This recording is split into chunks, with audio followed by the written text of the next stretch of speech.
अरे बापरे, आज हा प्रकार करण्यामागे या आजीचं काय कारण होतं? तर श्री स्वामी समर्थ सर्वांना नवीन वर्षाच्या सर्वांना हार्दिक शुभेच्छा.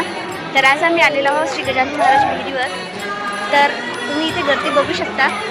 संपूर्ण अकोट तालुक्यातले लोक आज गजानन महाराजांच्या दर्शनाला आलेले आहेत. आज नवीन वर्षाचा पहिला दिवस असल्यामुळे खूप मोठ्या प्रमाणात भाविक भक्त दर्शनासाठी आले होते. तसेच दर्शनासाठी खूप मोठी रांग लागलेली होती. पण त्रिशू सोबत असल्यामुळे आम्हाला रांगेत लागणं शक्य झालं नव्हतं, म्हणूनच आम्ही दूरदर्शन घेणं योग्य समजलं.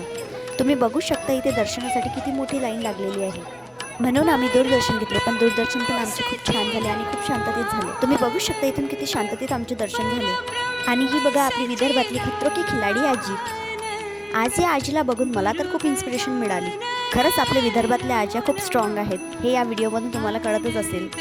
खरंच जी गोष्ट करायला आपण जेव्हाही लाजतो ती गोष्ट या वयात ही आजी करून दाखवत आहे. मी तर एक गोष्ट शिकले की ज्या गोष्टीतून आपल्याला आनंद मिळतो ती गोष्ट आपण केलीच पाहिजे. या आजीला बघण्यासाठी ती खूप गर्दी जमा झाली होती. ही खरंच खूप नवल वाटण्यासारखी गोष्ट आहे. खूप धाडसी आणि खूप साहसी होती ही आजी. खरंच नवीन वर्षाच्या पहिल्या दिवशी मला खूप साऱ्या नवीन गोष्टी बघण्यासाठी आणि शिकण्यासाठी मिळाल्या. पण मात्र या क्राऊडमध्ये माझे फोटोज आणि व्हिडिओज काढायचे राहून गेले. तर माझा नवरा म्हणाला, चल फिकर कशाला करते, मी तुला आज एक शांत जागा दाखवतो जिथे तुला बिलकुल गर्दी नाही दिसणार. तर आम्ही ज्या ठिकाणी जात आहे ते ठिकाण तुम्हाला माहीत असल्यास कमेंटमध्ये नक्की सांगा. ही प्लेस विहिरीवरून खूप कमी अंतरावर आहे.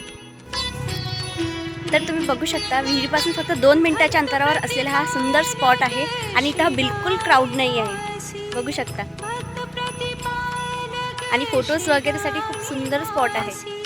आम्ही ते खूप छान असे फोटोज आणि व्हिडिओज क्लिक केले आणि आमचा खूप छान असा डे स्पेंड केला. नंतर आम्ही निघालो आमच्या घरच्या रस्त्याने. तर भावांना, तुमच्या या लाडक्या बहिणीला लाईक, शेअर आणि कमेंट करायला बिलकुल विसरू नका. तर आपण भेटूया नेक्स्ट व्हिडिओमध्ये. बाय.